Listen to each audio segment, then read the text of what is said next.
Hi Arrows, I'm Kashawn and you are watching The Book Archer. Today we are going to be talking about underhyped books, some of my favorite underhyped books and some underhyped books that I've really enjoyed. This list I had to try and condense it.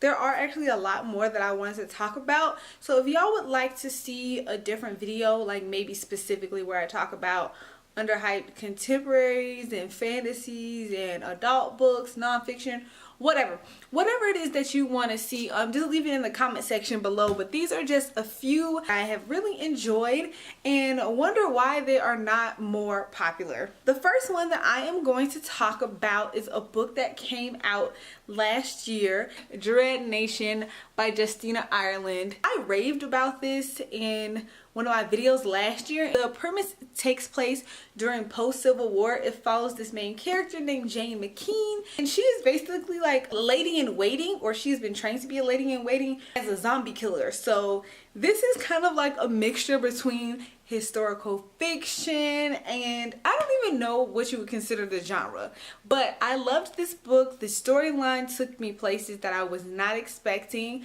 I think I also am really just interested in this time period. I think Justina Ireland did a really great job at writing this character's voice. The plot line just kept you guessing. So I really enjoyed this. I'm definitely going to be continuing on with this series. I have no idea when book 2 comes out, but this is one that if you have not picked up, I would recommend. I think it deserves more hype. The next book I want to talk about is Snow Like Ashes by Sara raasch. I really loved and enjoyed this book when it first came out. Now, this book came out before the A Court of Thorns and Roses series started, okay? So when I read the premise about it being these 4 kingdoms that had different seasons, I was so intrigued. I really love the way her interpretation is of these different kingdoms in different seasons, what the terrain is like, what the people there look like for each kingdom, and the plot line is like 150% different from what you would see in ACOTAR. So don't just read the premise and think, okay, this is the same thing. No. It follows this main character, Mira, who is basically trying to protect the last heir of Winter, and Winter is one of the seasoned countries that was demolished. And not only that, but they have more than just the seasoned kingdoms in here. So I just found so many things about this book intriguing. I thought that it was a perfect YA fantasy because it was a good mixture of action.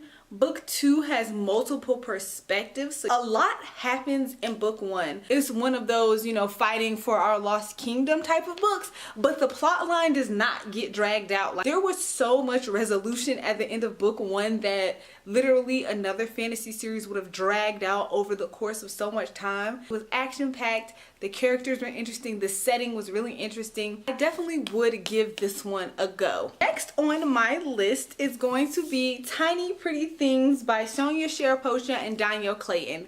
I've talked about this duology on my channel a few times, but every time I think about it, I still just have such fond feelings of it. It is a YA contemporary set in a ballet school, and it is like cutthroat. This duology reminds me of a TV show that you will watch on Freeform, basically like a boarding school type of setting.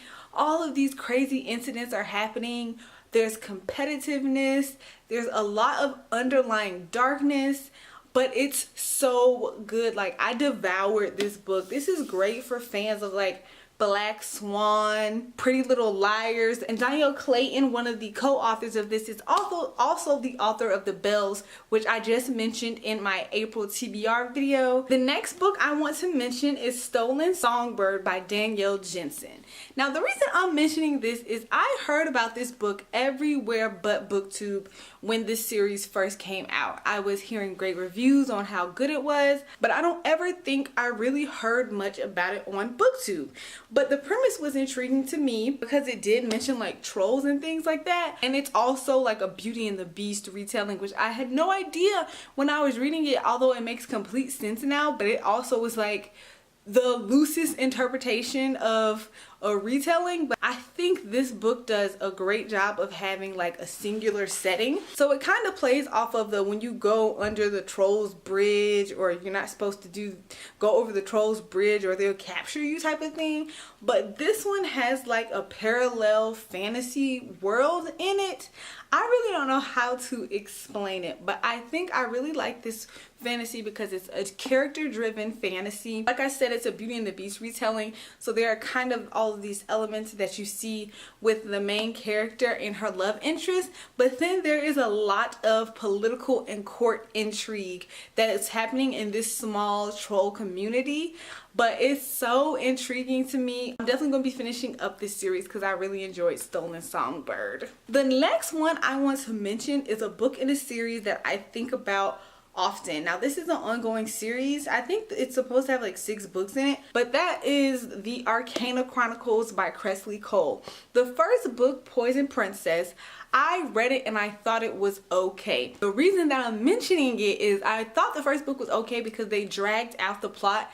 I feel like that's something that could have been resolved like halfway through, but once you get into it, it's like, oh snap, this is such a unique story. It takes place in Louisiana, and see, I really can't tell you the full plot because it would be spoilery, but it's an urban fantasy and there are all these different players. Just think about like a deck of cards and each person is a different type of card type of thing.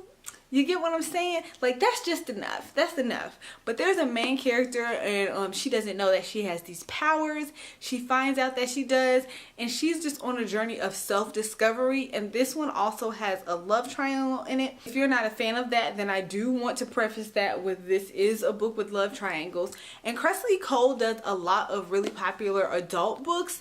I don't know if she has any other YA series aside from this one, but I think she did a phenomenal job with this. I really enjoy this series. I cannot wait to catch up on it because I hardly hear anybody talking about it on BookTube. I know Cassidy Von Shea always talks about this series, so if you do want to see some other thoughts and opinions, then you can check them out on her channel. Those are all the ones that I have to mention today. Like I said, there were lots more that I really wanted to mention, but I don't want to give y'all like 30-minute videos every day since I'm already posting every single day. Do any of these books sound interesting to you? If so, which ones? Let's chat in the comments.